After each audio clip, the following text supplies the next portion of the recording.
Hey guys, so last night we got the premiere for Mandalorian Season 3. Now, it was a short episode, like one of the shortest Mandalorian episodes I've watched yet, but where it lacks in length, it makes up in quality. It's not the size of the boat, it's the motion of the ocean, am I right? Anyhow, this episode is just jam-packed with story, action, and just deeper Star Wars lore. This episode was the definition of what I just want out of Star Wars shows in general. Spoiler warning. So the episode starts off with a sort of a baptism of a new foundling for the Mandalorian sect, that Children of the Watch, with the armor and just a ton of Mandalorians. It gets interrupted by this freaking giant alligator-like beast, and this thing like eats a few Mandalorians, and basically a big fight ensues with all of the Mandalorians basically shooting at it, and they're not doing too well with it, and it's not looking good until Mando Din Djarin flies with his Naboo N1 starfighter and takes down the beast with his ship. This scene just gave me goosebumps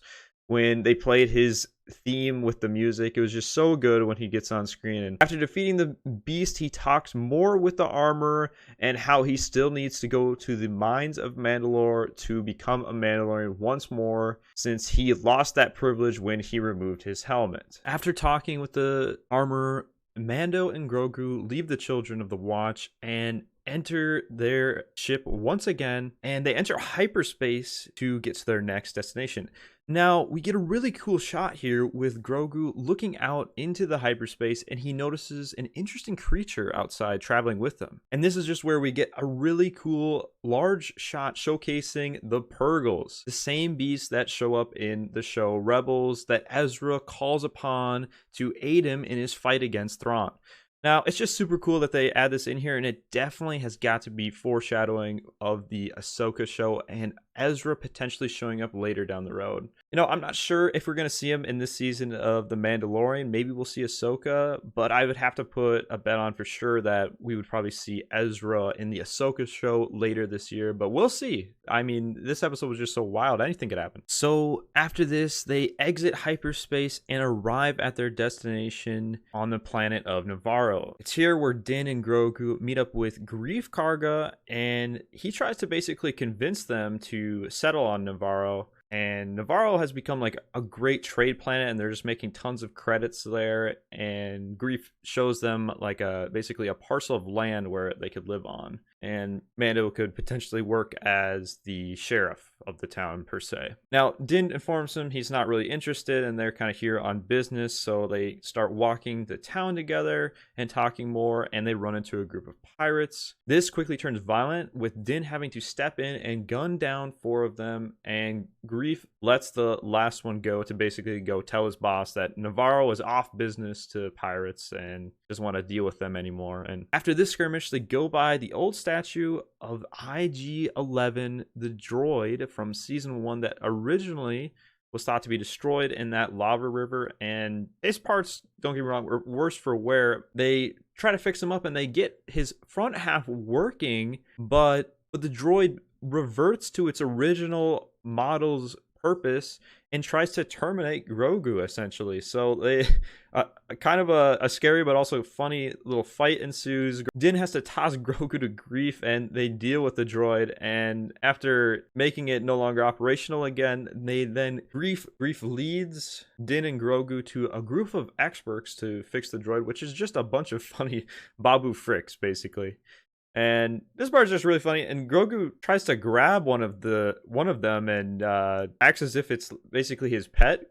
And we get a little scene of them trying to fix the droid, and the mechanics basically tell Din that the droid is unfixable because his data chip has been shot out, so they'd have to find a new one in order to fix the droid. And like, the reason why Din wanted the droid in the first place was to basically assist him and Grogu in traveling to the mines on Mandalore, just because it's pretty dangerous. But from here, it's where they leave Navarro. As they're exiting Navarro, the pirate from earlier that ran away gathered some buddies in some of their own ships, and they pull up behind Mando and Grogu in their Naboo starfighter. And what ensues from here is a dogfight, just a really fun ship battle between Din and Grogu versus a bunch of these pirates. And this ship battle scene was just so much fun.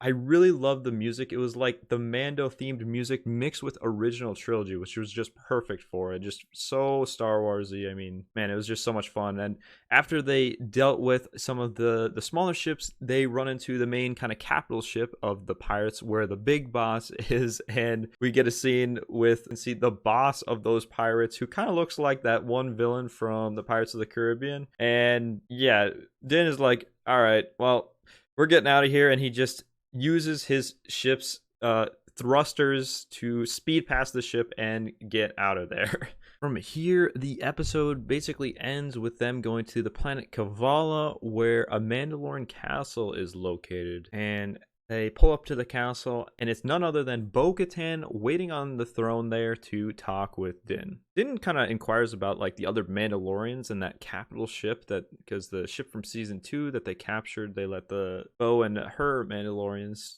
use it to fight like the other Empire and try to reclaim Mandalore. And Bo basically says they're off doing their own thing and wouldn't listen to her because she didn't have the Darksaber. And she just seemed kind of depressed about it and not motivated at all. They're just going to follow the person who's swinging the Darksaber. And they talk more about what she knows about the mines of Mandalore. And she informs them that they're basically a death trap. And with that, we get a scene with Mando and Grogu walking out of the castle. And Bo kind of says to herself, goodbye. In Djarin, because she probably doesn't think they will make it out alive. And that's where we get the end of the episode in the credits. Now, this episode was just a ton of fun, full of action. It just felt so Star Warsy to me. There were tons of different aliens and aliens we've seen before as well. The music was on point, and we got 3 different planets, a fight versus a Godzilla-like alligator, a gunfight between pirates, the ship fights, the Purrgils, Bo-Katan, all in the span of like a half hour. And this episode gets a 9 out of 10 for me,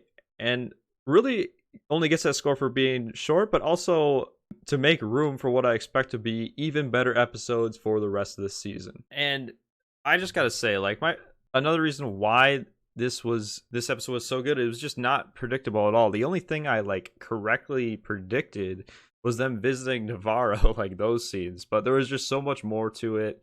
And we got a lot of the trailers out of the way. If I had to guess, next episode, they'll probably try to get to the mines. And I would think as they're leaving the current planet they're on, maybe we get another kind of dogfight. Because I remember there was a different dogfight in the trailer or ship battle. It looks like on the planet of Kavala, but we'll have to see. It's just so great in The Mandalorian that they just bring a deeper lore, especially with the Purrgils, and really hoping and expecting that to foreshadow Ezra in future Star Wars projects, maybe this season, but probably in the Ahsoka show, if anything. I'm pumped for that. I'm just super pumped for next week's episode. And I hope you guys have a great day. Make sure to like and subscribe for more weekly videos and streams, and I'll see you guys later.